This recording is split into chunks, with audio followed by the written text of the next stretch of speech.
7:18 en el territorio continental ecuatoriano, buscando la verdad en la revista de Opinión Democracia. Queremos saludar a nuestros siguientes invitados: el asambleísta Pedro Velasco del bloque del VAN, el asambleísta Juan Fernando Flores del bloque de Creo y el doctor Sebastián Mantilla, académico y columnista de diario El Comercio. Bienvenidos. Quisiera empezar con el asambleísta Pedro Velasco, los últimos sucesos. ¿Cómo lograr que el diálogo, el mecanismo más idóneo para la solución de los conflictos, vuelva a funcionar a fin de articular lo que en una sociedad civilizada debe funcionar, perdón la redundancia, una relación entre la función ejecutiva, la función legislativa, con todos los reclamos y los derechos que tienen, por ejemplo, la función legislativa a legislar y a fiscalizar? Son sus obligaciones, sus mandatos constitucionales, pero buscar puntos que permitan dar gobernabilidad al Ecuador, y eso vemos al menos hoy que está resquebrajado. ¿Cómo reactivar esto, asambleísta Pedro Velasco? Muy buen día. Buenos días, señor Rivadeneira. Un gusto compartir este panel con tan ilustres invitados. El tema del diálogo es la herramienta principal que debe primar en toda sociedad civilizada, y más aún cuando estamos invocando siempre democracia. Lo grave es que el diálogo se lo malinterprete o se lo pretenda utilizar con otros fines. A veces que se sataniza el diálogo que se puede tener entre el Ejecutivo y el Legislativo, porque de antemano ciertos sectores podrían estar, entre comillas, aprovechando ese diálogo bien intencionado para buscar beneficios personales o para buscar determinadas coyunturas. El diálogo nunca será malo siempre y cuando se anteponga los intereses nacionales. Y no solamente debe ser entre las dos funciones del Estado, porque parece que a veces solamente se mira ejecutivo y legislativo a la inversa. Debe ser entre todas las funciones del Estado, porque es importante que entendamos que cada uno respondemos en nuestros andariveles a los intereses del país, y además es importante, por ejemplo, en el tema de justicia, que siempre haya diálogo para efectos de fortalecer el sistema de administración de justicia, sin interferir en esa función.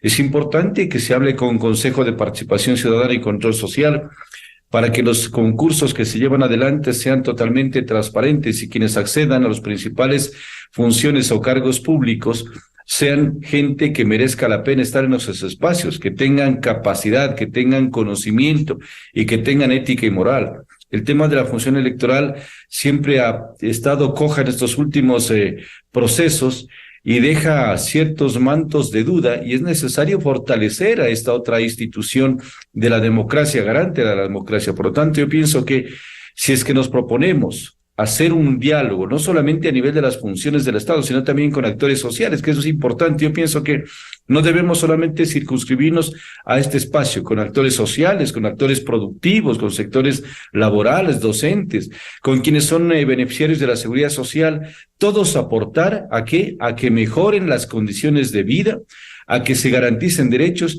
Esa debería ser la herramienta fundamental. Pero actualmente yo veo muy complicado el tema ya coyuntural, ejecutivo y legislativo, cada vez como que se distancia más esa posición abierta de diálogo, y se están dando ya posiciones radicales de que nada de hablar con el ejecutivo, no hay ningún acercamiento, y más bien vemos que las comisiones que se están conformando, a veces ad hoc, no tan apegadas a la ley orgánica de la función legislativa, ya tienen sus intereses preconcebidos. Ese es el problema que tenemos con el país, y eso se traslada a nivel nacional, a nivel local. Mire usted los gobiernos autónomos descentralizados, hay pugnas entre alcaldes con concejales, gobiernos provinciales con sus equipos de consejeros que forman parte de los mismos alcaldes de estos cuerpos colegiados. Es decir, este es un problema que se traslada de lo nacional a lo provincial, o puede ser desde lo provincial a lo nacional también, y esto no nos hace ningún favor al país.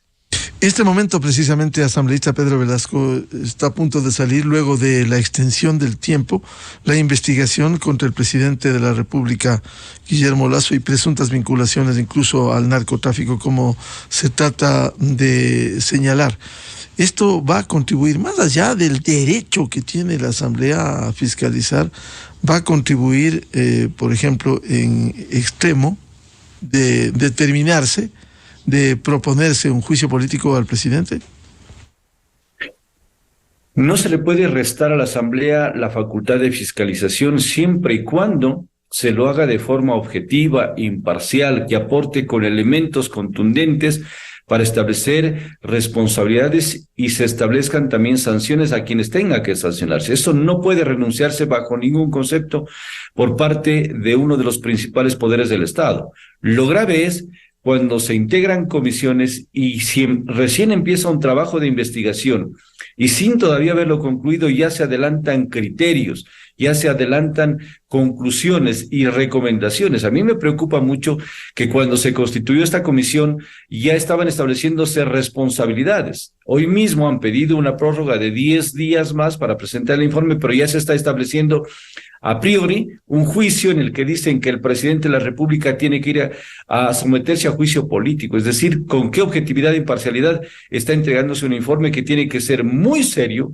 muy imparcial, y aquí no vemos lastimosamente esa objetividad y esa imparcialidad, sino vemos una fuerte carga política con aras de intentar nuevamente lo que fracasaron en meses anteriores, un tema de desestabilizar al Estado ecuatoriano, porque no solamente es a un gobierno, ya es prácticamente una desestabilización a toda la estructura del Estado. Bienvenido al asambleísta de Creo, Juan Fernando Flores. ¿Cuánto ha fallado el gobierno también? Hay que decirlo, hay que reconocerlo, en los diálogos, en el acercamiento que permita lograr concertación, gobernabilidad, tanto desde el Ejecutivo cuanto desde el Legislativo. Muy buen día.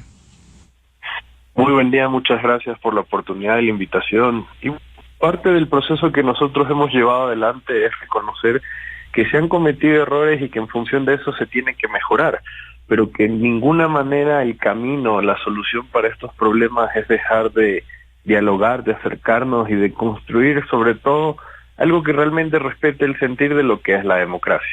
Aquí muchos han pensado que tras los resultados electorales de la consulta popular, en este caso, al convertirse o algunos pretender convertirlo en un plebiscito, simplemente al perder se perdió todo y ahí tiene que acabar.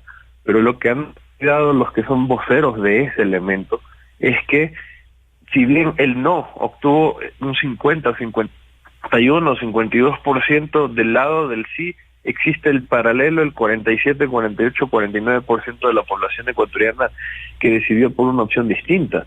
Así que en función de eso, aquí no podemos resolver que como ganó el no, entonces la otra mitad del país tiene que retirarse, alejarse, desaparecer.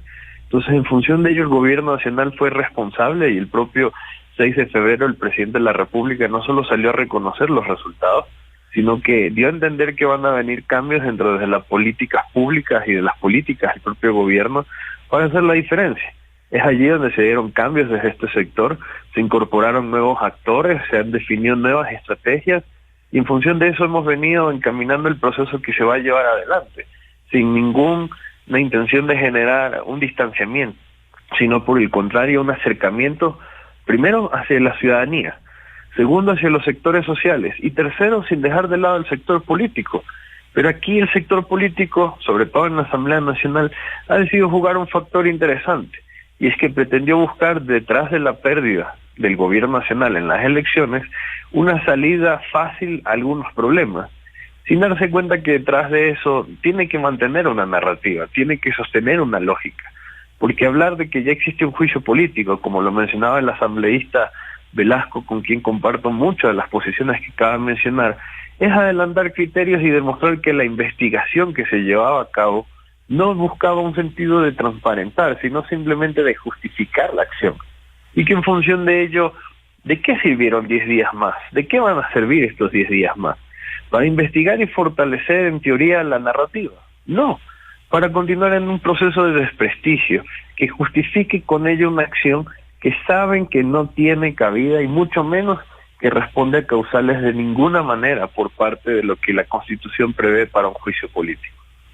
¿Por qué cree que no tienen cabida? El artículo 129 establece claramente las causales para un juicio político. ¿Usted cree que no se encausa, como señala la Constitución, y quiero leer, por tres causales: por delitos contra la seguridad del Estado, por delitos de concusión, cohecho, peculado o enriquecimiento ilícito, o por delitos de genocidio, tortura, desaparición forzada de personas, secuestro u homicidio por razones políticas? ¿Se encausa dentro de alguna de las causales?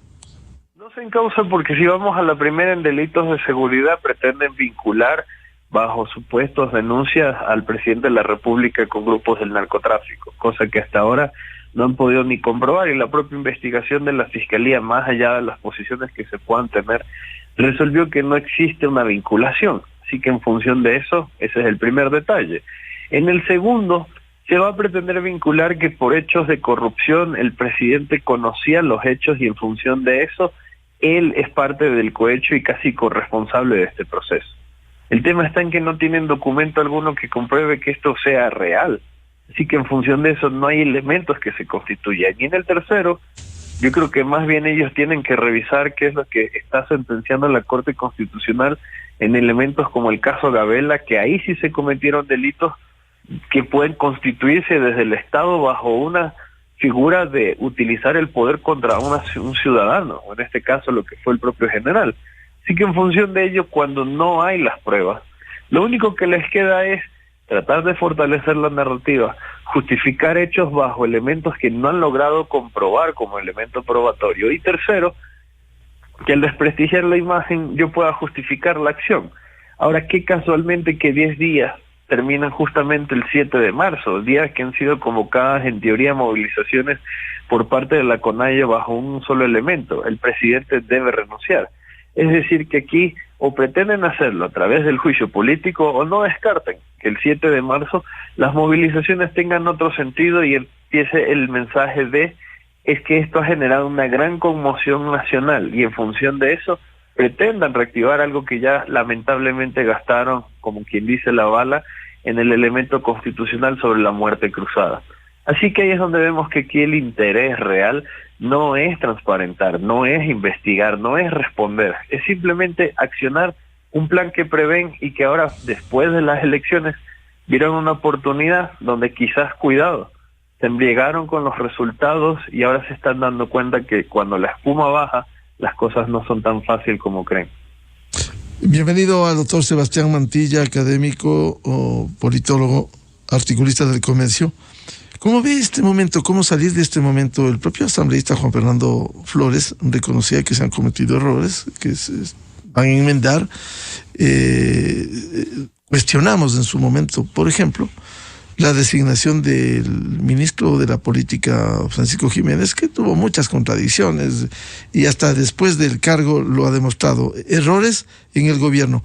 Pero esto daría pábulo para pretender tumbar al presidente a sabiendas de que si esa fuera la solución, al siguiente día va a mejorar el país. Bueno, ese sería el camino.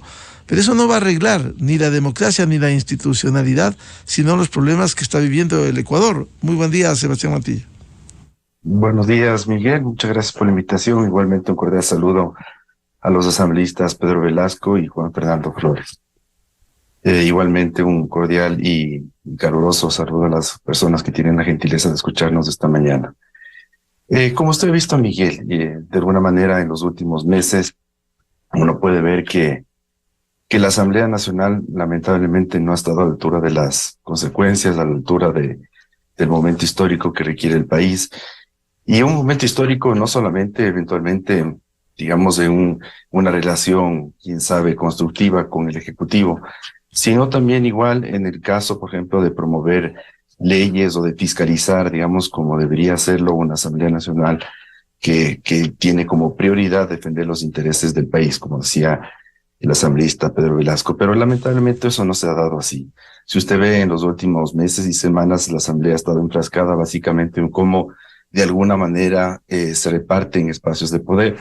Uno de los temas que estaban en discusión era justamente lo que pasa en el Consejo de Participación Ciudadana y Control Social, se disputaban, se llamaron a juicio a una parte de los vocales del Consejo de Participación, que se destituyó a unos y a otros no, y ahí vino el entrampamiento. Bueno, ahora se ha nombrado ya, y hay, digamos, miembros del Consejo de Participación Ciudadana, y se ha procedido incluso, por ejemplo, ya al nombramiento del presidente del Consejo de la Judicatura. Entonces, lo que hay básicamente ahí son intereses de cómo repartirse espacios de poder a nivel, por ejemplo, del Consejo de la Judicatura, a nivel, por ejemplo, del Poder Judicial.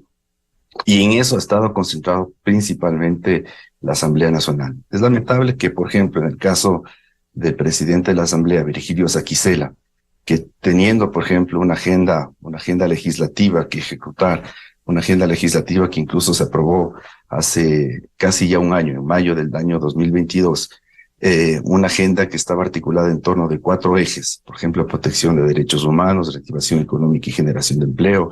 El eje 2, el eje 3 era desarrollo social, salud, educación y cultura. 4, fiscalización y control político. Prácticamente no se ha avanzado en muchos de ellos. Por ejemplo, tal vez en tema de fiscalización ha sido la fiscalización básicamente un poco enfocada a cómo de alguna manera desestabilizar al gobierno del presidente Lasso, pero no así una fiscalización en muchos otros aspectos que han habido, digamos, temas muy delicados. En el caso del mismo gobierno del presidente Lasso, situaciones también, por ejemplo, como el cuñado del presidente, que mire usted ahora, la fiscal general también, una movida, yo diría, hasta cierto punto política, tapa el tema del caso Encuentro y dice aquí no existe ningún sustento legal para seguir con este caso, y resulta que destapa el tema del caso Sinohydro o el tema del INA Papers. Curiosamente, mire usted, en este momento político. Entonces yo diría que la Asamblea Nacional prácticamente no ha cumplido con su tarea, no ha estado cumpliendo con su tarea ni siquiera de legislar bien, en ese sentido, como le digo, promover leyes que requiere el país. Mire usted, incluso hay esta agenda legislativa que ni siquiera en función de esta agenda legislativa se ha podido avanzar, y digamos, se ha avanzado muy poco, y peor aún en el tema de fiscalización. Entonces eso es lo que un poco tenemos a nivel de Asamblea Nacional.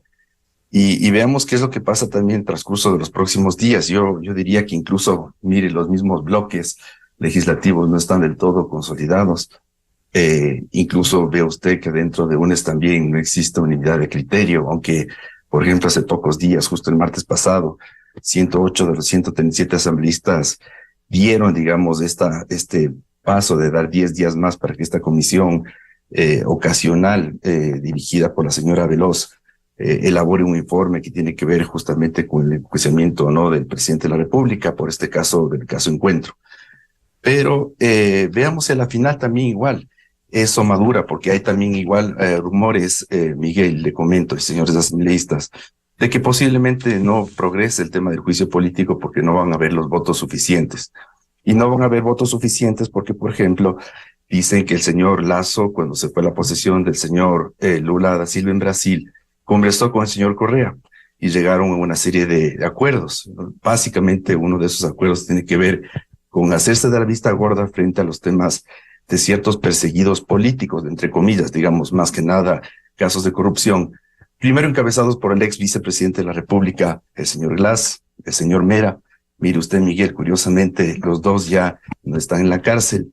Y también temas que están pendientes con la señora Duarte y el señor Patiño, que están exiliados igualmente, el uno en México y la señora en la Embajada Argentina aquí en Quito. Entonces, mire, sobre estos temas también incluso a veces no sé si nos ponen a opinar o comentar de otros temas, pero no concentrarnos en temas realmente delicados.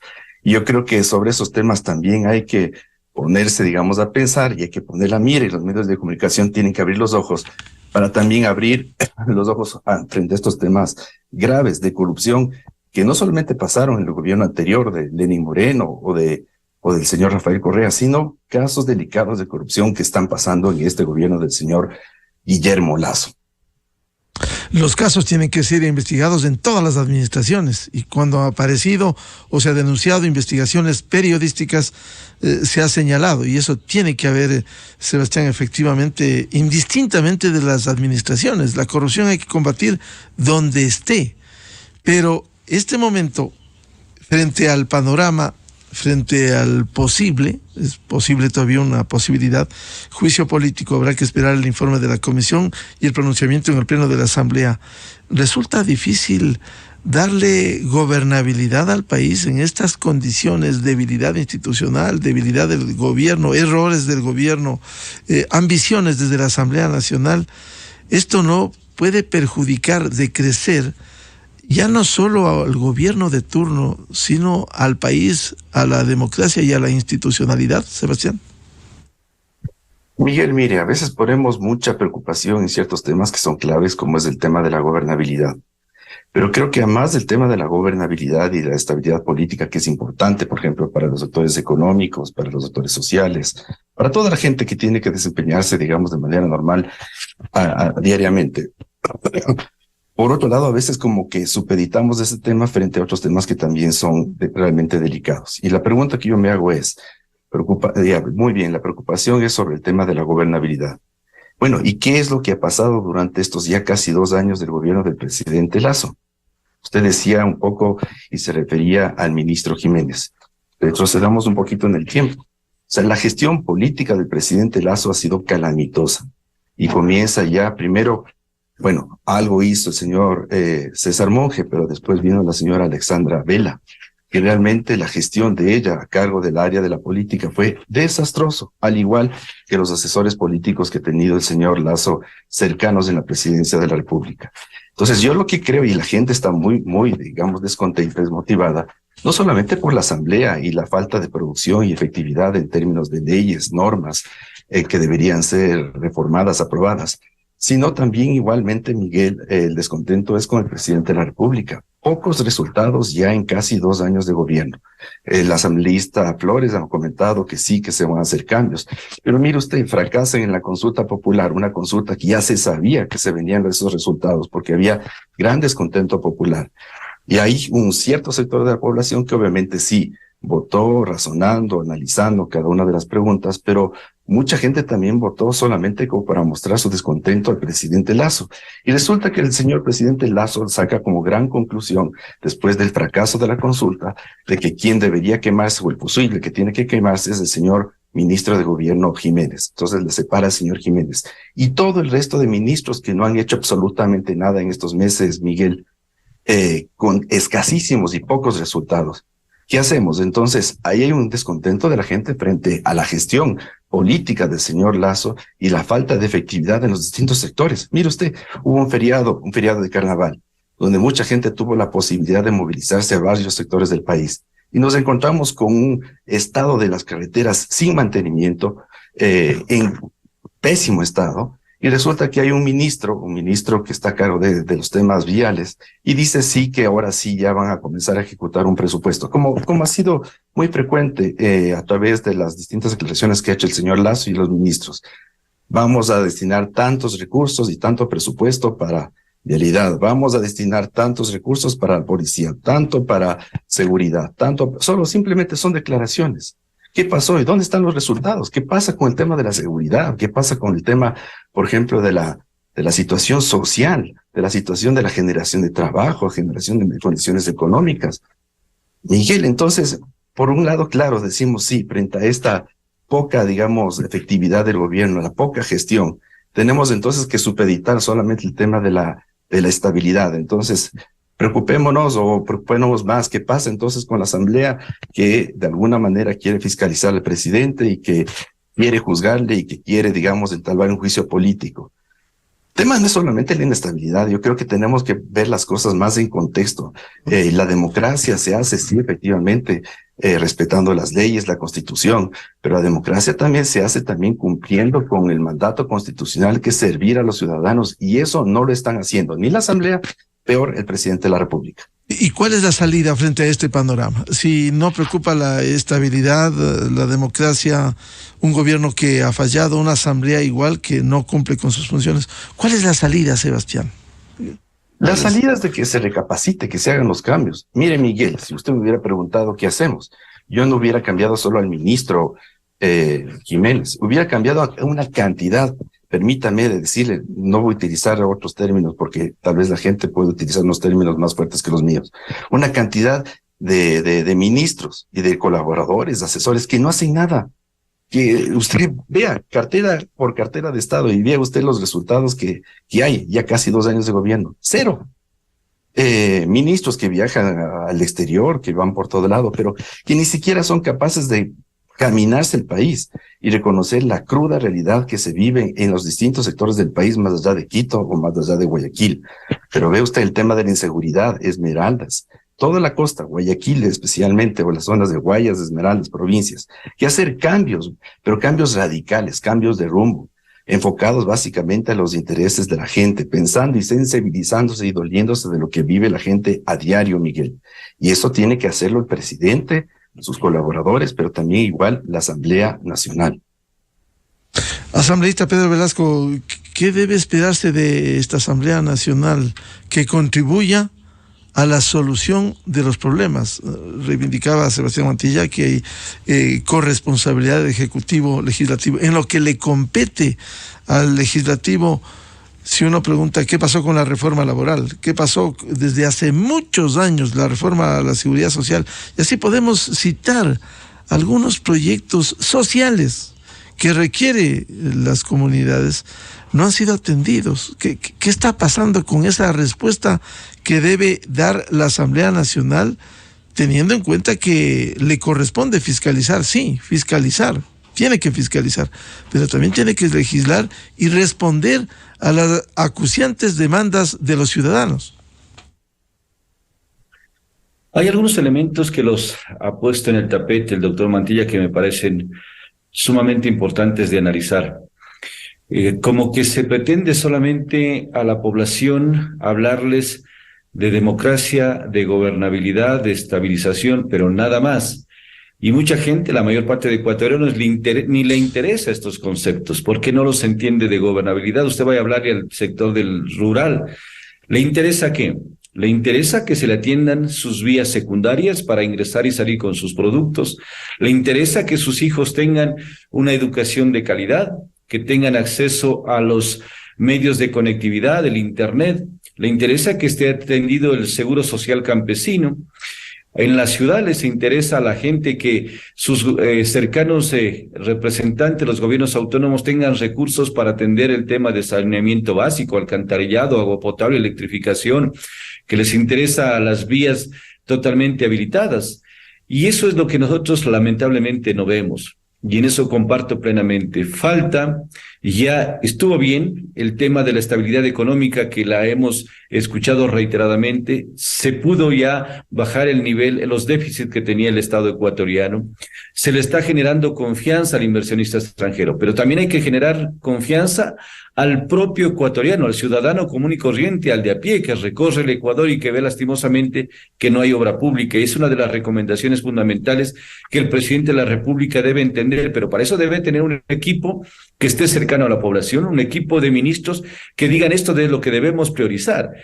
Nosotros miramos lamentablemente que no hay obra pública, por más que se diga que se está trabajando en obra pública, no hay obra pública. Si usted recorre el país, yo vengo de una provincia fronteriza y yo lo he dicho insistentemente porque no hay que ocultar la realidad, uno tiene que ser frontal en las cosas. No hay obra pública, no tenemos que presentar, no hay que decir, esta es una obra fundamental, emblemática del gobierno nacional.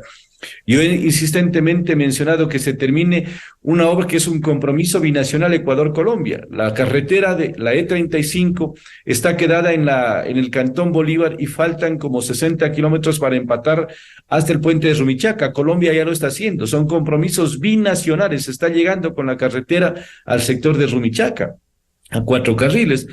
Eso permite también dinamizar el comercio, dinamizar el turismo, las actividades productivas, y de esas podríamos mencionar. Es decir, no debemos circunscribir el análisis solamente al tema de democracia, gobernabilidad y el tema de la relación ejecutivo-legislativo. Es mucho más profundo el análisis del país, de la inversión, de la generación de confianza. Ya la desconfianza está generada por acciones propias de quienes estamos en la clase política. Y aquí no podemos hacernos de que yo estoy excluido, no. Y lo que dice el doctor Mantilla, la legislatura lastimosamente se engloba a todos, los 137. El Ejecutivo habla de todo el gobierno. No hemos dado muestras serias que demuestren compromiso con el país, en el caso de la legislatura, leyes importantísimas. Se habla de una agenda legislativa que lamentablemente quedó, parece, guardada en el archivo, no sé de dónde, porque se cumplen solamente consignas. Se están cada vez proponiendo exhortos que no sirven absolutamente para nada. Se discute en 3-4 horas un cambio del orden del día que no sirve para nada. Vergonzoso. El día de ayer mismo se plantea pues el reconocimiento después de 28 años de la gesta del CENEPA, darles una condecoración a los señores excombatientes del CENEPA. Sí, nosotros reconocemos que fue una labor patriótica, una labor cívica de defensa de la heredad territorial, pero eso le soluciona los problemas a gente que quedó con discapacidades, que quedó inclusive en la orfandad, familias. Eso no le soluciona nada, perdónenme, esos son temas que tienen una carga política que no soluciona nada. Yo pienso que ese tipo de cosas abonan más en descrédito y en desconfianza, más a la labor legislativa, y no estamos haciendo lo que la ciudadanía debe hacer.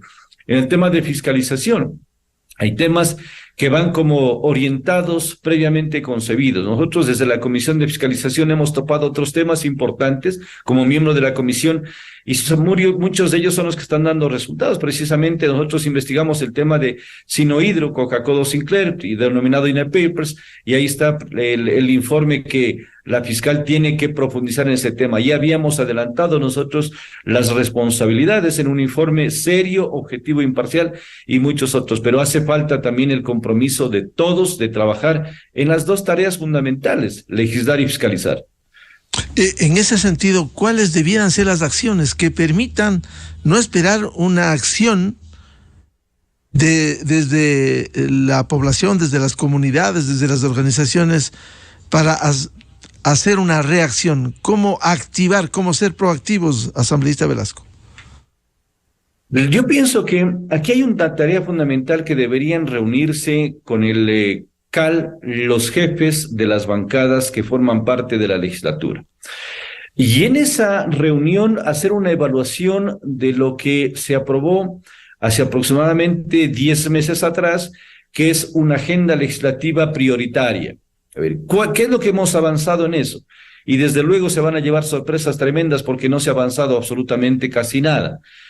Retomar nuevamente, si es posible, esa misma agenda, priorizar los temas y bajar un poco tensiones, porque ahí tenemos, por ejemplo, una bomba de tiempo. Se habla de las reformas laborales, de un código del trabajo desde 1938 que ha venido sufriendo solamente parches y nada más.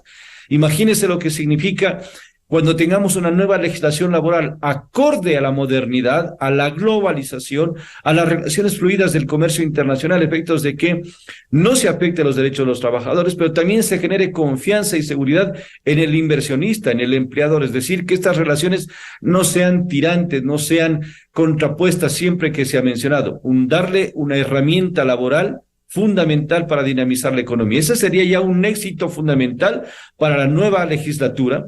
El tema de la seguridad social, que tan venida menos, ahí se habla de las reformas a la seguridad social, del Instituto Ecuatoriano de Seguridad Social, del ISPOL, del ISPA, pero tenemos que reunirnos precisamente con los actores para efectos de evitar que se siga saqueando los fondos de los pensionistas, de los afiliados, de los jubilados, que se siga despilfarrando y se siga prácticamente llevando a la bancarrota a una institución que es nuestra, que es de los afiliados. Ese sería otro tema fundamental, para citarles solamente dos, porque tendríamos muchos más que podríamos priorizarlos, y le aseguro que el momento que vayamos dando muestras de un trabajo serio, yo creo que esa acción permitiría inclusive devolver un poco la credibilidad, la confianza que actualmente no la tiene el pueblo ecuatoriano en la labor que hace la legislatura. ¿Y qué piensa, asambleísta Velasco, de la relación también con las organizaciones sociales e indígenas? La CONAIE, precisamente sus directivos tienen previsto reunirse este viernes y han dicho que han anticipado que romperán el diálogo con el gobierno y los acuerdos a los que llegaron. ¿Cuánto contribuye esto, en lugar de seguir buscando la atención efectivamente del gobierno, pero buscar salidas y soluciones y no confrontaciones? Vuelvo a insistir en una palabra que es clave: confianza y credibilidad. Si no hay confianza, no se les genera confianza a los actores sociales, a los sectores de todas las organizaciones del país, y no hay credibilidad en el cumplimiento de los acuerdos, lamentablemente tendremos siempre estos procesos de reivindicaciones sociales, de reclamos que pueden ser justos, en otros exageradamente desproporcionados, también rayan en abusos de toda índole, pero siempre, si es que nosotros empezamos a tener un acercamiento directamente con los diferentes actores sociales y hacemos también una valoración autocrítica, qué hemos cumplido y qué no hemos cumplido, nos ponemos plazos de cumplimiento, yo pienso que eso nuevamente permitiría restablecer relaciones. Pero mientras no haya cumplimiento y haya falta de honrar la palabra, van a haber siempre estos movimientos, estas causas de reclamaciones que desde luego ya sabemos a dónde vienen, porque hay también posiciones demasiadamente radicales y eso no está bien. Es cierto que hay dirigentes que pueden ser reconocidos, pero tampoco representan al pueblo ecuatoriano, también tienen marcadas agendas políticas y eso no puede ser que una agenda política marque el destino del interés nacional. Es decir, todo tiene que ser en equilibrio, en su justa medida. ¿Por qué? Porque el Ecuador necesita nuevamente reactivarnos después de casi 2 años de una pandemia. Estamos empezando este proceso de reactivación y volver nuevamente con estos conflictos en nada positivo abonará para ese proceso de estabilización y de desarrollo. Asambleísta Juan Fernando Flores, ¿cómo articular los cambios, si ha habido errores desde el gobierno, desde la legislatura, que permitan impulsar una agenda que desactive los reclamos con la atención del gobierno cuando estamos abocados a fantasmas de movilizaciones, porque eso han dicho, son anunciado dirigentes como los de la CONAIE al pretender romper los acuerdos con el gobierno? ¿Cómo responder a eso? Yo considero que la respuesta que corresponde a eso es sentarse a entender por qué se está haciendo esto y si eso es realmente la intención que tienen las bases. Aquí se establecieron más de 280 acuerdos con el gobierno de manera directa a través del ministerio en su momento, y en función de ellos muchos de ellos han avanzado. Aquí se ha dicho que los incumplimientos del gobierno son excesivos, pero poco hablan de lo que sí se ha cumplido y lo que se ha avanzado, y que hay elementos que incluso responden a varios puntos de articulación que a nosotros nos preocupa. Por ejemplo, entre los acuerdos establecidos hay varias reformas a leyes que tienen que ver en materia de minería y en materia de lo que es el tratamiento justamente de todos los elementos amazónicos. En función de ello yo tengo una gran consulta. Si eso es así y esos fueron acuerdos dados, ¿por qué no hay el impulso desde la propia bancada de Pachacuti dentro de la Asamblea Nacional para resolver esto? Entonces ahí en función de ello nosotros tenemos que ir al punto de que una cosa es los acuerdos y la situación política y otra es la realidad de la intención de cumplimiento.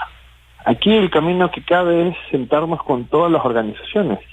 Y el llamado del presidente el 6 de febrero fue claro, un llamado de unidad nacional para poder salir adelante, donde las agendas personales tienen que quedar de lado. Y eso es algo que a veces les molesta o les incomoda a los políticos, porque a veces sienten que cuando se les dice eso, lo que ellos plantean no es importante. Al contrario, aquí lo que queremos es escuchar a todos los sectores, y hay un punto fundamental dentro de la discusión. Hay un debate que se dio a propósito de la consulta popular donde hablábamos de la gran cantidad de partidos y movimientos políticos. Cuando se hizo la convocatoria, ya solo 3 o 4 partidos salieron a decir que no se iban a aceptar, y es los que responden a la Asamblea Nacional. Por el otro lado quedan 260 organizaciones que están prestas y dispuestas a sentarse a discutir. Aquí el punto está en que eso es lo que no se puede perder. Y en función de eso también se hicieron cambios dentro del Ministerio de Gobierno, especialmente en el Viceministerio de Gobernabilidad, donde ahora está justamente Mario Cubi, que la intención y la responsabilidad que él va a tener es justamente lograr no solo el acercamiento con todas estas organizaciones y las sociales, sino que los cumplimientos sigan avanzando, pero aquí también tiene que venir una corresponsabilidad de la otra parte, porque cuando se llega a un acuerdo es entre dos, y si el gobierno está avanzando con la voluntad, está haciendo el llamado a la unidad, está dando las muestras de que está interesado en generar cambios para responder a las políticas sociales, si el del frente se levanta de la mesa es responsabilidad del gobierno. Yo creo que ahí los ecuatorianos tienen que medir muy bien quiénes son los que hoy se están levantando y sobre todo bajo qué criterio lo hacen, porque al final del día no tienen algo que lo compruebe. Asambleísta Flores, ¿No sería bueno un fuerte golpe de timón desde el gobierno y desde la legislatura que permita atender, insisto, las demandas sociales, las demandas indígenas? Aquí tiene que atenderse las demandas de los 18 millones de ecuatorianos. El país no se gobierna ni por un sector ni por otro. Y aquí hay un elemento fundamental. Muchos consideran que tras lo ocurrido con el presidente, donde tuvo que tener una intervención quirúrgica, aquí se dejó de trabajar. Varias son las fotos que salieron el día de ayer, por ejemplo, del Comité Económico, que estuvieron reunidos más de 8 horas para empezar a resolver varios de los temas. Están los comités sociales, están los gabinetes que tienen que generarse, y en función de eso el presidente no ha dejado de trabajar ni un solo día en cuáles van a ser las respuestas. Y créanme que se está haciendo el trabajo para dar ese golpe de timón, pero golpe de timón no se puede confundir en política con me vuelo a todo el mundo y con eso se soluciona. Porque aquí el punto no es los actores que están, sino cómo está sintiendo la ciudadanía, lo que mencionaba el asambleísta Velasco. ¿El gobierno está cercano a mí o no? Y ahí es donde sí se tienen que dar cambios. Y los cambios a veces no son en los cuadros altos, tienen que ser en los cuadros medios y los cuadros bajos para generar una política de acercamiento hacia la ciudadanía y hacer los correctivos necesarios. Y se puede entender esas realidades y esas necesidades, pero que también la ciudadanía entienda que hay un gobierno que fue responsable en materia fiscal, y lo hemos dicho desde que inició este año. Vamos a responder a una política social y de acción y respuestas que nos permitan resolver las problemáticas que hoy se están demostrando. Pero esos cambios, en el nivel que sea, están pendientes y es una deuda que tiene el gobierno con el Ecuador, asambleísta Flores. Yo creo que es una deuda que tiene el gobierno con el gobierno dentro de una estructura que se recibió y que tiene que generarse cambios, donde incluso hoy hay puntos que tenemos que evaluar. ¿Es necesario y útil seguir manteniendo las empresas públicas o debemos volver a otro sistema? ¿Es necesario que sigan existiendo ciertas secretarías y elementos para poder trabajar sobre estos temas, o empecemos a trabajar bajo la responsabilidad de empezar a cerrar ese gran ornamento que se construyó, pero que al final del día solo se hizo para justificar espacios de trabajo y no para responder a la ciudadanía? Y en función de eso sí, hay cambios que están en proceso, pero aquí debemos entender que para lograr esos cambios también deben estar los mejores perfiles, y en función de eso, esa responsabilidad la tiene el presidente y la ha tomado de primera mano, y en función de ello seguirán dándose los cambios. Pero aquí los cambios tampoco pueden convertirse en una situación o sensación de capricho, donde lo haces ya y si no lo haces en estos momentos, entonces ya no vale. Aquí hay que ser responsables a la hora de responder a los ecuatorianos. Y ahí me adelanto muchos temas. Algunos mencionaban que tras los resultados electorales la muerte cruzada es la salida. Y yo siempre mencionaba que eso no es el camino, porque cuando el pueblo ecuatoriano toma una decisión de quién va a gobernar, decidió que esa es la persona que gobierne para los 18 millones de ciudadanos, y no se podía fundamentar en un resultado electoral que en función de eso todo tiene que ir. Así que la ciudadanía hay que decirle también con claridad, aquí hay responsabilidades que también tiene que asumir la Asamblea Nacional, y lo mencionaba el asambleísta Velasco. Nosotros deberíamos estar debatiendo elementos fundamentales para poder clarificar no solo materia laboral, nuevos elementos que están ya en la dinámica legislativa de otros países, incluso de otras regiones, y en vez de eso, ¿qué estamos teniendo? Y les pongo un ejemplo de dónde está el error aquí. Ya existe una comisión que es la del Gran Padrino investigando el proceso. Si esa comisión es la responsable, ¿por qué el día de ayer en la Comisión de Seguridad aprovecharon la presencia del ministro Zapata para hacerle preguntas sobre algo que no le compete a esa comisión? ¿Por qué la Comisión de Seguridad no se dedica al tema de seguridad y no a preguntar sobre por qué la otra comisión pasa o no pasa algo? Entonces aquí es donde nos damos cuenta de que el interés de la legislatura no está enfocada en resolver las leyes, sino enfocada en resolver sus agendas. Y ahí es donde hay que hacer un llamado responsable a todas las bancadas. Y algo que mencionaba el asambleísta Velasco, las reuniones entre jefes de bancada. El presidente de la Asamblea Nacional tiene por disposición de la Ley Orgánica de la Función Legislativa reuniones mensuales de los jefes de bancada y de los presidentes de las comisiones para poder revisar la agenda legislativa. No voy a decirlo yo, averigüen en la Asamblea Nacional cuántas reuniones se han venido dando, cuál ha sido el sentido y cómo está encaminándose la agenda parlamentaria. Ahí es donde también se ve que las fallas tienen que venir desde la intención de la Asamblea Nacional para poder responder también a la ciudadanía. Porque aquí no es que el gobierno está desconectado y la Asamblea cercana. Aquí la política es la que puede estar desconectada de la ciudadanía, y eso es lo que nosotros vamos a resolver. Doctor Sebastián Mantilla, diálogo entre el gobierno, sectores indígenas, la Asamblea Nacional. que dé resultados concretos. ¿No sería bueno agilizar esos procesos y evitar lo que pudiera ser un fantasma o una realidad de nuevas movilizaciones que el país no quisiera vivir, como fue octubre 2019, junio 2022? Claro que sí, Miguel, justamente eso sería lo ideal, ¿no? Que se pueda de alguna de manera retomar las posibilidades de diálogo entre ejecutivo, asamblea, sectores indígenas, yo diría incluso mayormente sectores sociales, para tratar de alguna manera priorizar y ponerse de acuerdo sobre ciertas agendas o temas que pueden ser prioritarios para resolverlos de aquí, no sé, a 1 año o 2 años. Creo que eso sería lo más óptimo. Pero el problema también, Miguel, es de que de alguna manera ya ha habido intentos anteriormente en ese sentido. Y, por ejemplo, en el caso del sector indígena y de los sectores sociales, no quieren sentarse nuevamente a hablar con el gobierno porque dicen que se les ha incumplido. Se mencionaba de que después de las protestas de junio hubieron cerca de más de 200 acuerdos que se llegaron. Pero la pregunta que uno se hace es, bueno, ¿y de esos acuerdos cuánto de eso se ha cumplido o no? ¿Cuánto de eso, digamos, ha avanzado? ¿Se ha avanzado o no? De buena parte, claro, de esos temas dependían del Ejecutivo, otros también igualmente dependen también del Legislativo. Pero creo que sí, efectivamente, si es que lo que se busca es más que nada, digamos, impulsar un poco el desarrollo del país, tratar de resolver los problemas que tiene la gente. Siempre cualquier posibilidad de diálogo, acercamiento y acuerdo va a ser muy positivo. Así es que esperemos que eventualmente eso se pueda dar. Y para ello también se necesitan también tener interlocutores válidos. El asambleísta Velasco ha mencionado, por ejemplo, un aspecto que me parece importante, ¿no? A veces se piensa que solamente es el presidente de la asamblea quien es el que debería como ejecutar o llevar adelante muchos aspectos, digamos, claves de la asamblea. Pero creo que ahí cumple un papel importante el CAL y también igualmente los jefes de cada una de las bancadas. Creo que hay que tomar la iniciativa. Creo que tenemos que, digamos, quién sabe, a nivel de cada bloque legislativo, tratar de, quién sabe, ir generando unas ciertas condiciones y en el mismo, por ejemplo, legislativo, decir, bueno, muy bien, a ver, ¿qué es lo que está pasando? No estamos respondiendo a la ciudadanía. Hay una pésima imagen y un descrédito de la ciudadanía frente a la asamblea. ¿Qué podemos hacer? Entonces, creo que lo mejor es ponerse a trabajar en temas que son realmente como prioritarios.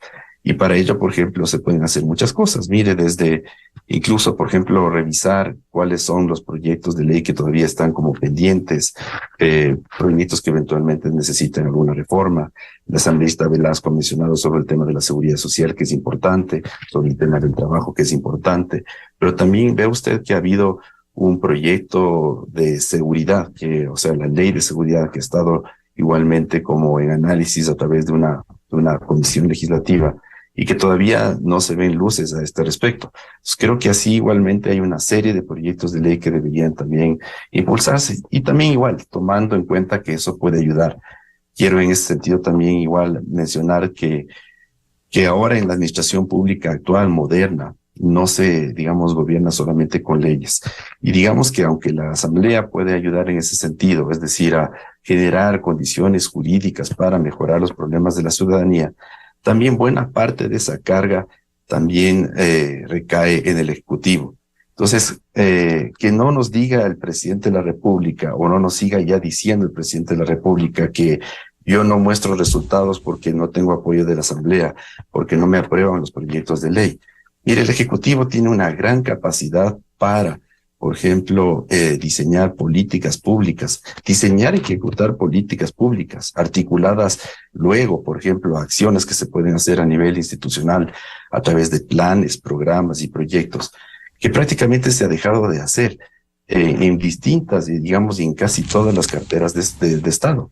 Ve usted en el tema, por ejemplo, de vialidad, ve usted en el tema educativo, ve en el tema universitario. Hasta el día de hoy no vemos, por ejemplo, cambios sustanciales, por ejemplo, en el tema universitario. ¿Qué se está haciendo para mejorar, por ejemplo, la calidad educativa a nivel, por ejemplo, de escuelas, colegios y también a nivel de universidades? O sea, la agenda es extensa y hay muchísimas cosas que se pueden hacer y no puede ser también que el presidente diga yo no hago nada o no avanzo porque no tengo apoyo del legislativo. El Ejecutivo tiene ahí buena parte de la responsabilidad, en el aspecto concreto de la seguridad ciudadana. Ahí hay muchísimas acciones que se podrían hacer, más allá de tener o no una ley actualizada. Pero el gobierno, claro, no entiende cuál es la problemática de la seguridad, no entiende cuál es la problemática o la dinámica de la violencia. Y frente a eso, digamos, simplemente trata de hacer, digamos, ciertas acciones que son totalmente desarticuladas y que no llevan, digamos, para resolver, digamos, en origen los problemas de la seguridad. Entonces creo que el hecho de que, por ejemplo, quién sabe, no haya sido aprobada la primera pregunta de la consulta, el tema de la extradición. Yo ya mencionaba desde hace mucho tiempo atrás, con la extradición, por ejemplo, de los narcotraficantes, no se va a lograr absolutamente nada, Miguel. Si usted ve qué es lo que pasa, por ejemplo, con los países que existen estos acuerdos de extradición, Colombia, México. ¿Qué ha pasado, por ejemplo, con los carteles mexicanos cuando le cogieron al Chapo? ¿Usted cree que se eliminó el cartel de Sinaloa? Sigue operando. Le cogen claro. al Chapo. Sebastián, no se eliminó, pero hay procesados, el Chapo y de Colombia.